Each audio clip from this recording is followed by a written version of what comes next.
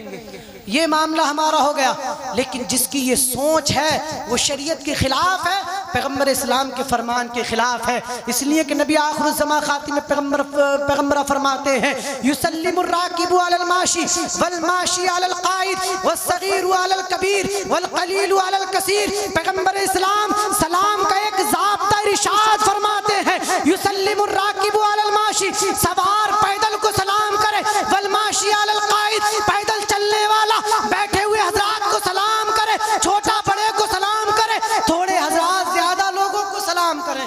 سبحان اللہ۔ ضابطہ ارشاد فرما رہے ہیں یسلم الراکب علی الماشی، پیدل چلنے والے کو سوار سلام کرے گا۔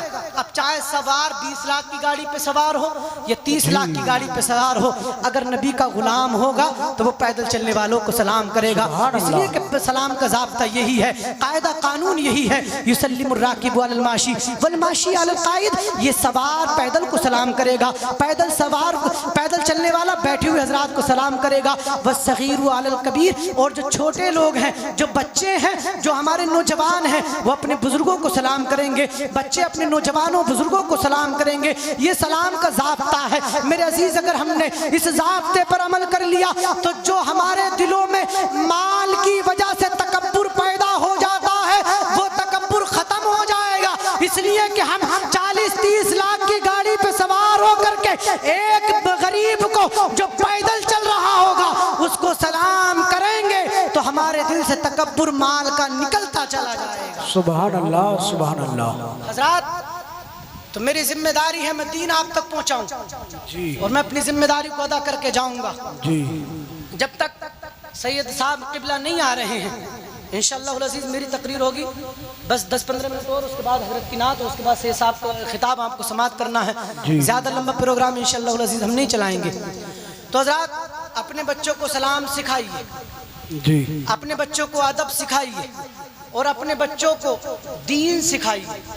آپ کے بچے جب دیندار ہوں گے تو دنیا میں بھی کام آئیں گے اور میدان محشر میں بھی کام آئیں گے۔ دنیا میں تو اس لحاظ سے کام آئیں گے جب ان کے سامنے دین ہوگا تو بڑھاپے میں تمہارا ہاتھ نہیں چھوڑیں گے، بلکہ جب تم اس حال میں پہنچ جاؤ گے کہ تمہارا ہاتھ پکڑنے کی ضرورت ہے تو وہ بچے صرف تمہارا ہاتھ نہیں پکڑیں گے بلکہ تمہیں اپنی گودی میں اٹھا کر کے لے جائیں گے۔ سبحان اللہ۔ اور اگر تم دین سکھاؤ گے تو صرف یہ دنیا میں کام نہیں آئے گا بلکہ میدان محشر میں بھی کام آئے گا۔ یہی بچے میدان محشر میں تمہاری بخشش کا ذریعہ بھی بن جائیں گے۔ سبحان اللہ۔ دیکھو تم اپنے بچوں کے لیے کتنی بھی حرام دولت کما کر کے دے دیں، ہم لوگ کتنی بھی حرام دولت کما کر کے دے دیں، ان کے لیے اچھے محلات جمع کر دیں، ان کے لیے ہم کتنی بھی بڑی بڑی عمارتیں بنا دیں، لیکن میدان محشر میں کیا ہوگا؟ قرآن کہتا ہے جن بچوں کے لیے ہم نے بہت محنت و مشقت کی ہے نا، یوم یفر المرء من اخیہ، تو اس دن اگر ہم نے بھائی کے لیے حرام دولت جمع کی تھی تو وہی بھائی تم سے میدان محشر میں بھاگتا ہوا نظر آئے گا۔ یوم یفر المرء من اخیہ وامہ وابی، نہ یہ تمہارے والدین تمہارے کام آئیں گے، یوم یفر المرء من اخیہ وامہ وابی وصاحبتہ وبنی، نہ یہ بیوی جس کی خواہشات پوری کرنے کے لیے نہ حرام کا فرق کر رہے نہ حلال کا فرق کر رہے، یہ بیوی بھی میدان محشر میں ساتھ چھوڑ دے گی، یہ بچے بھی میدان محشر میں ساتھ چھوڑ دیں گے، کوئی کام میں آنا والا نہیں ہے۔ بلکہ ایک حدیث کے ذریعے میں تمہیں یہ بتانا چاہوں، یہ بچے تو سب کے سب یہ کہہ دیں گے کہ اے اللہ تبارک و تعالی، اس کے اوپر ذمہ داری تھی کہ ہمیں حلال رزق کما کر کے کھلاتا، لیکن پروردگار عالم اس نے ہم اپنی ذمہ داری کو ادا نہیں کیا، اس کو پکڑ لے، ہم کو چھوڑ دے۔ جن بچوں کے لیے ہم نے حرام کما کر کے جمع کیا، جس بیوی کے لیے حرام مال جمع کر کے جمع کر دیا، وہ بیوی میدان محشر میں کام نہیں آئے گی۔ یہ بھائی جن کے لیے ہم نے حرام دولت اکٹھی کر دی، یہ میدان محشر میں کام نہیں آئیں گے۔ میدان محشر میں کام آئے گا تو یہ چیز کہ اپنے گھر والوں کو دین سکھائیے۔ اگر تم نے اپنے گھر والوں کو دین سکھا دیا تو یہ جب دین سیکھے ہوئے ہوں گے میدان محشر میں تمہارے کام آئیں گے، دنیا میں تمہارے کام آئیں گے۔ یہی لوگ تمہارے کام میں آنے والے ہیں جنہوں نے دین نہیں سیکھا ہے، وہ کسی بھی حال میں تمہارے کام میں نہیں آنے والے۔ اگر تم ان سے کوئی کام لینا چاہتے ہو تو پہلے اپنی ذمہ داری کو ادا کر دو، انہیں دین سکھا دو۔ تم نے دین سکھا دیا، تمہاری دنیا بھی کامیاب ہو جائے گی، تمہاری آخرت بھی کامیاب ہو جائے گی۔ بس میں اتنا کہنا چاہتا ہوں، اپنے گھر والوں کے سامنے نبی کا دین رکھیے، ان کو دین سکھائیے۔ اگر تم دین سکھا دو گے مصطفیٰ جان رحمت کا تو تم بھی اپنے حق سے ادا ہو جاؤ گے، اور یہ تمہارے بچے بھی میدان محشر کی پریشانیوں سے محفوظ ہو جائیں گے۔ سبحان اللہ، سبحان اللہ۔ آج کا ماحول یہ ہے کہ ہر انسان گھر بیٹھ کے سوچ رہا ہے کہ دین آگے کیسے بڑھے گا۔ ہر انسان کا ماحول یہ ہے۔ سب سے پہلے ذمہ داری ہے کہ ہم اپنے گھر والوں کو دین سکھائیں، اور جو علماء کرام کی مجلس منعقد ہوں اس میں ہم دین سیکھیں، ایسے عالموں کو جمع کریں جو دین سکھا کر کے جائیں، ان کو جمع نہ کریں جو ادھر ادھر کی سنا کر کے چلے گئے، فائدہ کچھ نہ ہوا۔ آپ دین سیکھنے کے لیے یہاں پر آئے ہیں تو دین سیکھیے ان محفلوں میں آ کر کے۔ اور دین سیکھنے کی باتوں میں سے میں تمہیں ایک بات اور بتاؤں کہ آج کا ماحول یہ ہے کہ ہم گھر سے تو بیٹھے ہوئے کہہ رہے ہیں لیکن دین کا کام کچھ نہیں کر رہے۔ اگر آج بھی ہم دین کی ذمہ داری صحیح طریقے سے ادا کر دیں تو معاملہ وہ ہوگا کہ ہمارا دین، ہمارا مذہب سب سے اوپر ہو جائے گا۔ اور یہ میں ایسے عیب ہی نہیں کہہ رہا، بلکہ پیغمبر اسلام کی حدیث ہے، لا بقا علی ظہر الارض بیت مدری ولا وبر الا ادخلہ اللہ کلمۃ الاسلام، اس روئے زمین پر کوئی کچا پکا گھر باقی نہیں رہے گا مگر اللہ اس میں کلمہ اسلام کو داخل فرما دے گا۔ سبحان اللہ، سبحان اللہ۔ کتنی خوش کرنے والی حدیث ہے کہ آج لوگ ہمیں مٹانے پہ لگے ہوئے ہیں، لیکن جب ہم اس طریقے کی حدیثیں پڑھتے ہیں تو دل خوش ہو جاتا ہے۔ یہ چند دنوں کی پریشانی ہے، انقلاب آئے گا، اور مصطفیٰ جان رحمت نے جو فرمایا ہے وہ صحیح ہے، وہ حق ہے، وہ ضروری ہے پورا ہونا اس کا۔ اور مصطفیٰ جان رحمت فرما رہے ہیں، لا بقا علی ظہر الارض بیت مدری ولا وبر الا ادخلہ اللہ کلمۃ الاسلام، اس روئے زمین پر کوئی کچا پکا گھر باقی نہیں رہے گا مگر اللہ اس میں کلمہ اسلام کو داخل فرما دے گا۔ سبحان اللہ۔ ضروری یہ ہے کہ پہلے صحیح معنی میں ہم اپنے گھروں میں کلمہ اسلام کو داخل کر لیں، جی، صحیح معنوں میں اپنے گھروں میں کلمہ اسلام کو داخل کر لیں۔ جب ہمارے گھروں میں داخل ہوگا تو وہاں سے نکل کر کے اور لوگوں تک جائے گا۔ کیسے؟ لوگ ہمیں دیکھیں گے کہ مسلمان کتنے اچھے طریقے سے زندگی گزارتا ہے، اور ہماری زندگیوں کو دیکھ کر کے لوگ ہمارے مذہب اسلام کو قبول کرتے ہوئے نظر آئیں گے۔ سبحان اللہ۔ حضرات، ضروری ہے دین سیکھیے۔ اور میں عرض کر رہا تھا کہ یہ بچے جو ہیں جن کو آپ دین سکھا رہے ہیں، دین نہیں سکھا رہے، جن کے لیے دولت جمع کر رہے ہیں، کہ میدان محشر میں کام نہیں آئے گی دولت جمع کرنا۔ اور پیغمبر اسلام نے تو فرمایا تھا آج کے لیے، لا یبالی المرء یاتی علی الناس زمان لا یبالی المرء ما اخذ من الحلال ام من الحرام، لوگوں پر ایک زمانہ ایسا آئے گا کہ انسان اپنی کمائی کے بارے میں بالکل فکر نہیں کرے گا کہ اس نے یہ جو دولت کمائی ہے حلال کمائی ہے یا حرام کمائی ہے۔ جی۔ اس کی کوئی پرواہ نہیں کرے گا، بس اس کے لیے دولت ہو، جیسے بھی آئے، چاہے کسی کا گلا گھونٹ کر کے آئے، چاہے کسی کو ستا کر کے آئے، چاہے کسی بھی طریقے سے آ جائے، بس دولت آ جائے۔ اب کان کھول کر کے سن لیجئے، جو انسان اپنے بچوں کو ایسی دولت سے بڑا کرے گا تو یہ دولت تمہارے بچوں کو دیندار نہیں بنائے گی، یہ دولت تمہارے بچوں کو باادب نہیں بنائے گی، بلکہ یہ دولت تمہارے بچوں کو جہنم تک پہنچا دے گی۔ پیغمبر اسلام تو فرماتے ہیں اگر کسی نے ایک لقمہ حرام کا کھا لیا تو یہ ایک لقمہ کھانے کی وجہ سے اللہ تبارک و تعالی 40 دن تک نہ تو اس کی نمازیں قبول فرمائے گا، نہ اس کی 40 دن تک کوئی دعا قبول فرمائے گا۔ یہ تو حکم اس کے لیے ہے جو ایک لقمہ حرام کا کھائے گا۔ اب ذرا سوچئے جنہوں نے اپنے پیٹ کو صرف حرام ہی سے بھر لیا ہو، ان کی کتنی نمازیں، کتنے روزے، کتنی دعائیں اللہ قبول نہیں فرمائے گا۔ اللہ اللہ۔ حضرات تو اپنی کمائی پہ غور و فکر کریں، دیکھیں کہ ہم نے دین سے کیا سیکھا ہے اور دین ہمارا کیا سکھا رہا ہے، دین ہمارا کیا بتا رہا ہے۔ مذہب ہمارا یہ سکھا رہا ہے کہ حرام لقمہ اپنے بچوں تک مت پہنچائیے، اپنے بچوں کو دین اسلام، مذہب اسلام کی تعلیم دیجئے، لیکن مذہب اسلام کی تعلیم کو وہ اس وقت قبول کریں گے جب ان کے پیٹوں میں حلال کمائی کا لقمہ ہوگا۔ جی۔ جب ان کے پیٹوں میں حلال کمائی کا لقمہ ہوگا تو وہ مذہب اسلام کو قبول کرتے ہوئے نظر آئیں گے۔ اور دیکھو حرام کمائی بہت زیادہ وبال جان ہے، اتنی زیادہ وبال جان ہے کہ آپ نماز پڑھتے رہیں، روزے رکھتے رہیں، اپنے آپ کو امیر شمار کرواتے رہیں، لیکن یہ حرام دولت ہمارے روزے، ہماری نماز، ہمارے حج سب کو انہیں دلوا دے گی جن لوگوں کا ہم نے مال مارا ہے۔ یہ بھی میں ایک حدیث کے تھرو بول رہا ہوں۔ پیغمبر اسلام فرماتے ہیں، صحابہ اکرام کا مجمع لگا ہوا ہے، آپ ادھر نہ دیکھیں، میری گفتگو توجہ کے ساتھ سماعت کیجئے۔ پیغمبر اسلام صحابہ اکرام سے فرماتے ہیں تدرون مل مفلس، اے میرے صحابہ تم جانتے ہو غریب کون ہے؟ صحابہ اکرام عرض کرتے ہیں یا رسول اللہ المفلس فینا من لا درہم لا ولا متاع، غریب وہ ہے جس کے پاس ساز و سامان نہ ہو، جس کے پاس درہم اور دینار نہ ہو، جس کے پاس روپیہ پیسہ نہ ہو۔ آج ہم بھی اسی کو غریب مانتے ہیں، جس کے پاس اچھا مکان نہیں ہے، جس کے پاس روپیہ پیسہ نہیں ہے، اسی کو ہم غریب مانتے ہیں۔ لیکن پیغمبر اسلام فرماتے ہیں اے میرے صحابہ سنو، المفلس من امتی یاتی یوم القیامہ بصلاۃ وصیام وزکاۃ ویاتی قد شتم ھذا وقذف ھذا واکل مال ھذا وسفک دم ھذا وضرب ھذا۔ پیغمبر اسلام فرماتے ہیں اے میرے صحابہ، میری امت کا غریب وہ نہیں ہے جس کے پاس روپیہ پیسہ نہ ہو، میری امت کا غریب وہ ہے جو کل میدان محشر میں اس حال میں آئے گا، اس نے نمازیں بھی پڑھی ہوں گی، اس نے روزے بھی رکھے ہوں گے، اس نے زکوٰۃ بھی دی ہوگی، وَيَأْتِي قَدْ شَتَمَ هَذَا، اور اس حال میں آئے گا کہ ساتھ ہی ساتھ اس نے دنیا میں کسی کو گالی دی ہوگی، وَأَكَلَ مَالَ هَذَا، کسی کا نحق خون بہایا ہو، کسی کا نحق مال کھایا ہوگا، وَسَفَكَ دَمَ هَذَا، کسی کا خون بہایا ہوگا، وَضَرَبَ هَذَا، کسی کو مارا ہوگا، کسی پر تہمت لگائی ہوگی۔ پیغمبر اسلام فرماتے ہیں جب دنیا اس نے اس طریقے پہ گزاری ہوگی کہ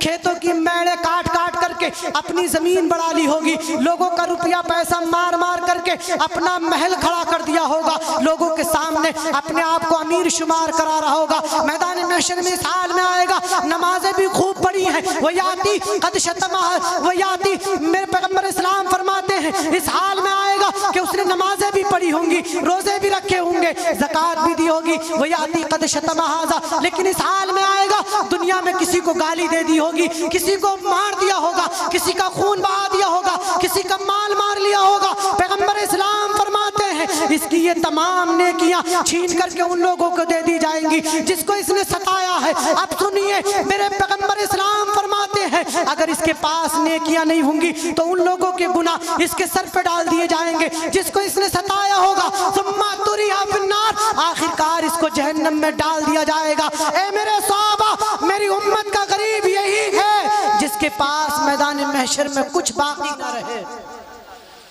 میری امت کا غریب وہ نہیں ہے جس کے پاس دنیا میں نہیں ہے، میری امت کا غریب وہ ہے جس کے پاس میدان محشر میں کچھ باقی نہ رہے۔ اب ہم خوب سوچ لیں کہ اگر ہم نے دنیا میں نمازیں تو خوب پڑھ لی، روزے رکھ لیے، زکوٰۃ دے دی، لیکن کسی کا دل دکھا دیا تو یہ تمام نیکیاں ان لوگوں کو دے دی جائیں گی۔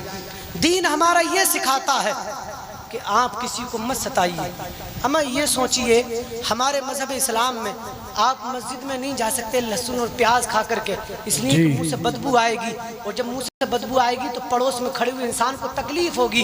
جو مذہب اسلام اتنی سی تکلیف کو برداشت نہ کرے تو وہ اتنی تکلیف کو کیسے برداشت کر سکتا ہے کہ آپ اپنے پڑوسی کا مال مار کے کھا جائیں، اپنی زمین میں میڑ کاٹ کاٹ کر کے، راستہ کاٹ کاٹ کر کے اپنی زمینیں زیادہ کر لیں، کسی غریب کے 1,00,000 2,00,000 مار کر کے بیٹھ جائیں، کسی غریب کو ستائیں، کسی کمزور کو دیکھیں تو اسے ماریں۔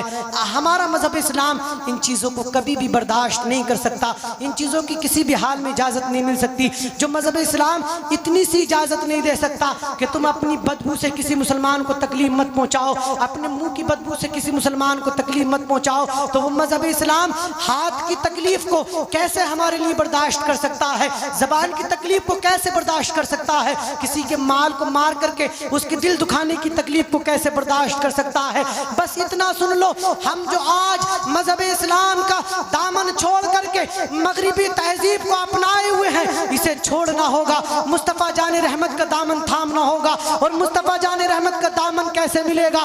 سنیے، آپ ہر اس چیز کو مان لیجئے جس کو شریعت نے بتایا ہے، اپنے پڑوسی کا خیال کیجئے، والدین کے حقوق ادا کیجئے، بیویوں کے حقوق ادا کیجئے، بچوں کو دین اسلام سکھائیے، اپنے امام کی قدر کیجئے، علماء دین کا وقار اور عزت سمجھیے، علماء دین سے محبت کیجئے۔ مذہب اسلام نے جو چیزیں ضروری کی ہیں، نماز کی پابندی کیجئے، روزہ رمضان کا مہینہ آ گیا تو پورے مہینے رمضان کے روزے رکھیے، اللہ نے مال دیا ہے تو زکوٰۃ نکالیے، اللہ نے وسعت دی ہے تو خانہ کعبہ کا حج کر کے آئیے۔ اگر تم تمام چیزوں پر عمل کرو گے تو صحیح معنی میں مسلمان کہلاؤ گے، اپنے درمیان محبتیں پیدا کرو گے تو صحیح معنی میں مسلمان کہلاؤ گے، اپنے پڑوسیوں کا خیال رکھو گے تو صحیح معنی میں مسلمان کہلاؤ گے۔ پیغمبر اسلام فرماتے ہیں واللہ لا یؤمنو واللہ لا یؤمنو واللہ لا یؤمنو، اللہ کے نبی فرماتے ہیں اللہ کی قسم وہ ایمان والا نہیں ہے، اللہ کی قسم وہ ایمان والا نہیں ہے، اللہ کی قسم وہ ایمان والا نہیں ہے۔ 3 مرتبہ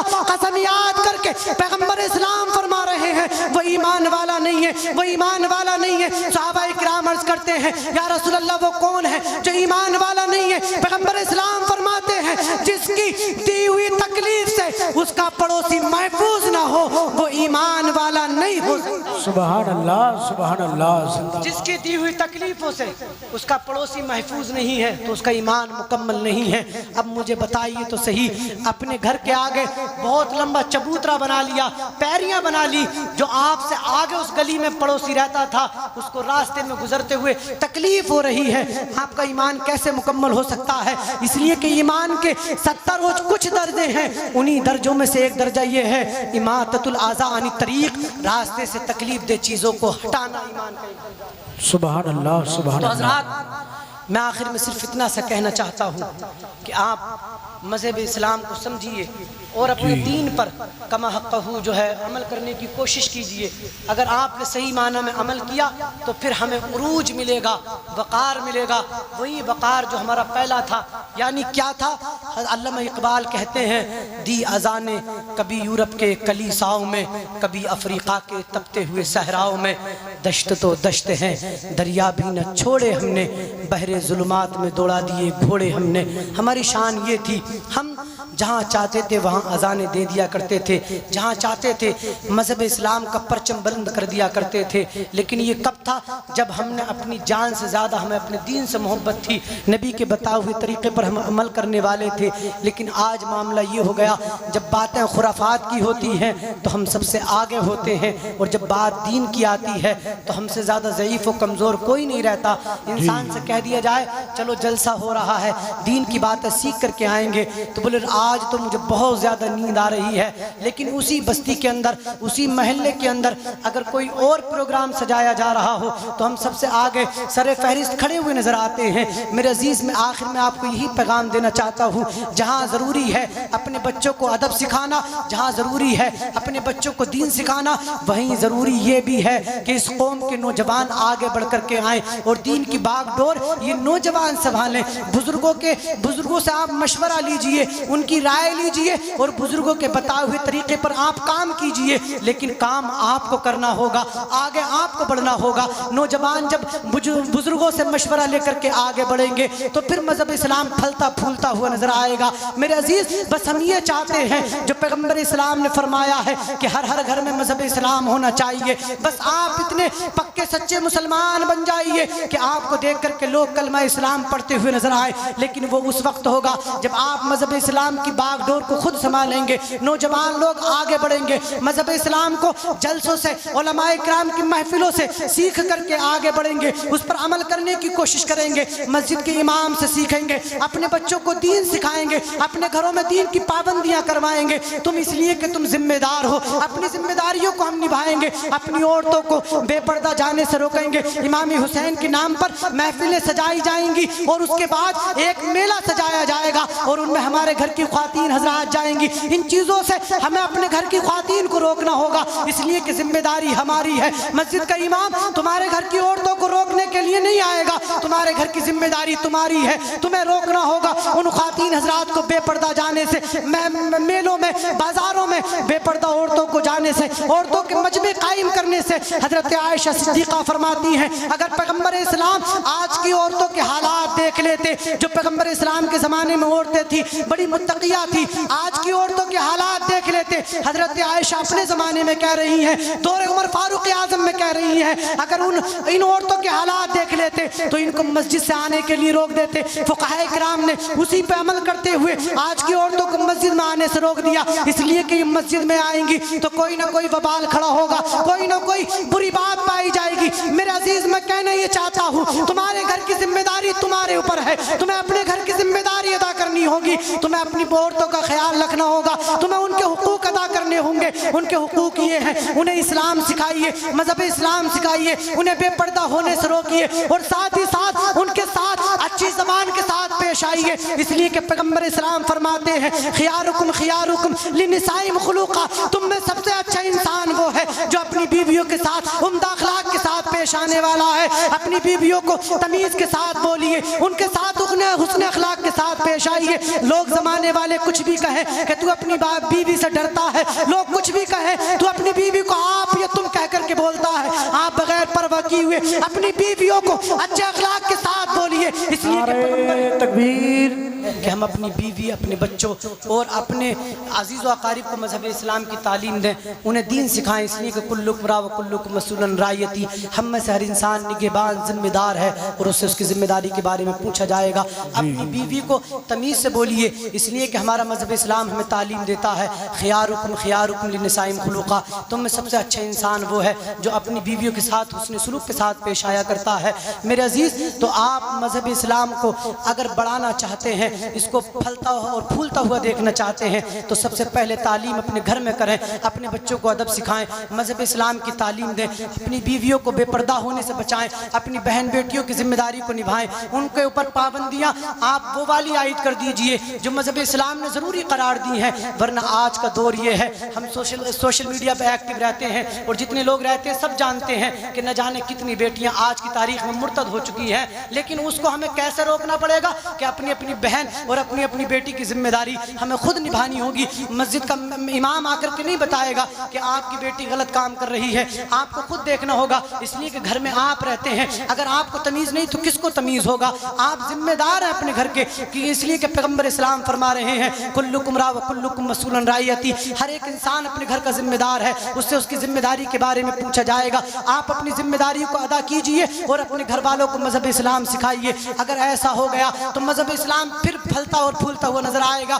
وہ دن دور نہیں جب نبی صلی اللہ علیہ وسلم کی حدیث یہ بالکل سچی ثابت ہوتی ہوئی نظر آئے گی۔ حدیثیں سب سچی اور ثابت ہیں جن کا وقوع ہو جائے گا صحیح معنی میں۔ پیغمبر اسلام جو فرماتے ہیں لا یبقى على ظہر الارض بیت مدر ولا وبر الا ادخلہ اللہ کلمۃ الاسلام، اس روئے زمین پر کوئی کچا پکا گھر باقی نہیں رہے گا مگر اللہ اس میں کلمہ اسلام کو داخل فرما دے گا۔ سبحان اللہ۔ اللہ رب العزت کی بارگاہ میں دعا ہے کہ دوران گفتگو جو بھی اغلاط واقع ہو گئے اللہ ان سب کو معاف فرمائے، ہم سب کو عمل کی توفیق عطا فرمائے۔ آپ سب میرے ساتھ پڑھ لیجئے لا الہ الا اللہ محمد الرسول اللہ صلی اللہ تعالی علیہ وسلم، وآخر دعوانا الحمدللہ رب العالمین۔ السلام علیکم۔